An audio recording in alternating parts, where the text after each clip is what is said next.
nominally, I'm going to get on behind the camera. You know that the back pickup is roughly a 16th of an inch, and you're supposed to slam this down like that. You see how that black coil is risen upward? I can't correct that. It just ends up closer to the strings. I don't know if I went off the camera. Yeah, I did. So, but that's roughly an eighth of an inch. I say roughly because I use my ears. I put it more or less there, 16th of an inch back here, and a quarter of an inch, an eighth of an inch for the rhythm pickup. Then I set the action on this is it's jazz rock. That's all my guitars, including the acoustic, and I'll show you the acoustic too. Is all set to jazz rock.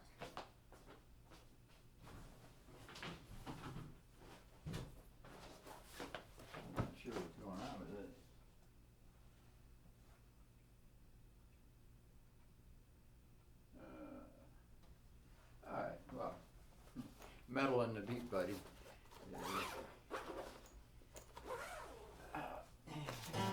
This is Lunita de mi Corazon. She's a custom shop girl too. I bought this guitar. It just kind of like said, "Hey, take me home." I said, "Wow, look at that guitar." I told my son, "Look at that guitar. It looks like it was carved out of the heart of a tree, huge tree." So it was. It's set as $200. Oh, $199, and no, $299 because it ended up being $300. So that's right. And when I took it home, this was all polyurethane. That's why it was so gleamy, glossy, and it was like doing this. It was a pretty guitar, but it doesn't sing well. It's a pretty guitar, but it doesn't sing well. Why? Polyurethane. An eighth of an inch was on this side. Somebody must have elbowed a pail of polyurethane and it just splashed on this poor guitar. And so I had to rescue Lunita Mi Corazon. It took me 3.5 weeks to sand it down with these blocks I have. Oh, I don't want to go in there and where I keep all the tools. Basically, it's foam, real hard, thick foam that have grit on it, and you can get them in real fine stuff, and it's angled so when you're sanding and you hit the bridge, it doesn't jump over it. So it only comes to that. So I was able to get all of the polyurethane off after 3.5 weeks. That was labor. Then I found out, I thought that she had a solid top. No, it's laminated. So when I saw the cross grain, because I'm going this way, and I saw cross grain this way, right there, that's where most of the polyurethane went, and then that's when I had to come up with something to hide it. And I saw that rock and roll man. Oh man, I'm standing behind the camera. But the rock and roll man, it was, I believe, Jesus, you just don't, it's too long. And I said, wow, that gives me an idea to cover that area. And I had done this earlier, my emblem, with, those perfect cutters, what they're called. But they're very sharp. My dad used to use them in his making guitars, acoustic guitars. So that's the story on Lunita. And I say de mi corazón because I deserve to call de mi corazón because I'm the one that went through all the work after paying $300 for Lunita used. So, and as I found out later, after playing for a while, and I said, wow, this guitar really sounds full, that it's the concert size. You can't tell. It looks like a Martin or a Taylor, just medium size. But no, look at how deep it is. She is deep this way. So that's where it makes up for the, having to be concert size but not huge this way. They did it by thickness. If you take a Taylor and you set it right to each other, back to back, right? The Taylor would only come to here. So she is concert size, and I'm happy about it. Very deceiving little mama. Yeah, she sure is. So now you can see, custom shop, because my dad, I'm the luthier's son, because my dad made acoustic guitars, and he made them from scratch the old-fashioned way. He had wood laying on the house, and I used some wood to make a go-kart, and he whipped me. Because that was selected wood, mahoganies and stuff, rosewood and all that. Sometimes he'd use the rosewood for, I think you could bend rosewood. You cut it thin enough around the curves of the guitar. But basically, the reason why I play guitars, and I've always had to fix my own guitars, and that's blood there. My dad's luthier, guitar maker for acoustic guitars. I'm more of electric, but when I came back to Florida, suddenly, oh, can you fix my guitar? Oh, look, I busted. And I have some videos on how some of these guitars got totally in two pieces. One hand here, the neck, and the body on this hand. Okay, and they bring me these guitars, I said, wow, I'm Luthier's son, and he made acoustics. He's a specialist on acoustic, but I like to tinker with electronics and, with different sounds. And so, Christina, of course, is more my speed. $99. It's a Kramer Focus. Right, that's what it is. It's kind of like it's a Strat type. It had 6 and 9, but I hate 6 and 9 because I get lost. So what was that? Was a B or was a G? Yeah. And then I'd be just detuning stuff and starting all over again. I said, hell with this. That's not going to happen on that guitar. It's going to resort to my main guitar, which is Ernie Ball, and that's the one that's chambered.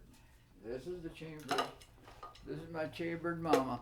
This one here, it had the fattest tone because I had Alan Holdsworth back here. Alan Holdsworth's full sound, sustaining, legato. Okay, that fixed the sound of this guitar for sure, especially when I had the carbons. Now I have the 4-core, probably Chinese.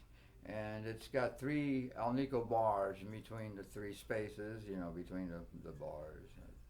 4 bars, a 4-core humbucker. And this is the one that I just slid up. This is the Japanese lead pickup, but I slid it this way and attempted to wire it parallel. And it somewhat is, but this coil here, this black one, is definitely more active than this one. This one, you can chirp and all that, everything. It hasn't lost anything, but I thought that was parallel would mean both of them would be, equal, but Melisa's that way. So I'm not going to argue with her, I've had enough. That also took me 3.5 weeks to do the holes on her back so that the 1/4-inch membrane would resonate, At least in those spots, those areas, you take away. When you carve something, you take away all the excess wood shedding, and shed some more until you get what you want. It could be an idol or something. We live next to an idol maker, and he said, for all your worship needs and all your rituals and stuff like that, and they have all these, our pastor's, his wife, she's a pastor too. But she says, esos ídolos. Esa tienda de ídolos. Esa store of idols, Curioso shop. Anyway, that's my little story. I hope you enjoyed it. My PRS, the only thing I've done is set the action. I haven't put, checked the relief on the neck, you know. I kind of play 22 frets, so I treated it like a 22 fret. I'm not that tuned into what you do with a 24 fret on the truss rod, so I treated it like it was a 22 at the 22nd fret is where I did the truss rod, you know, measured that way. Just because I play there, you know, all the time, and I figure that's where the neck value is. The top 2 frets, who cares? Yeah, they probably go a little sharp, but I don't know, maybe not. I haven't noticed anything like that. So that's all I've done to the PRS. And I call my PRS girl is Emily. They all have names. PRS is definitely Emily. I always keep this thing here because she is, that's another hint. You buy a 24 fretted instrument and you wonder why does that guitar always end up on its face? Well, there's more wood, more weight, and so that's why I do that. I always keep that. You'll notice on Emily that she's always got this fan here because when I put it in the stand, I might as well just, you know, lock it in so she don't go flopping down on her belly. See, I don't know why.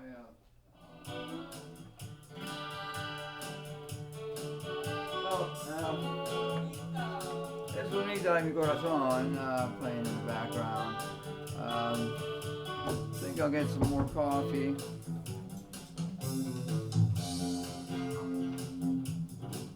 Check the timing on this camera. 13 minutes and 30 seconds.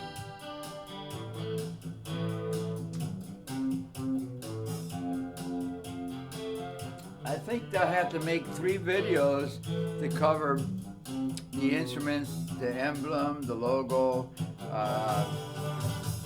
my various instruments, and for you to explain that it's backwards. I started with percussion because of my aunt visiting us, and I had just moved. I just moved back with my parents. I had an uncle. I was in Puerto Rico. I was left there, and at the age of 5, I was brought to the United States, New York. My dad landed a job in Cleveland, Ohio at Rising Steel, bought a house, $28,000, had a full basement, his shop, had a full attic finished, and we slept there, my brother and I. And the main floor, the next floor down, which is would be the second floor, right? Was where all the bedrooms were for the adults. And then the first floor was the living room and dens and kitchen and back porch area and that kind of thing.